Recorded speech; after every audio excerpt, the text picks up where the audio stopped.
യാസര എങ്ങനെ ഒന്നും വേണ്ട. എന്താർക്ക് വേണ്ടേ? നിനക്ക് എന്താ വേണ്ട?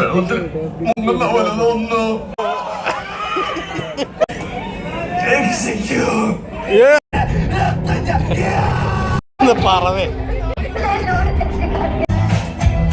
ചെയ്ത് ഇതുപോലൊരു പടത്തിന് വരരുത്. നമ്മളെ 3-4 മണിക്കൂറാണ് പോകുന്നത്.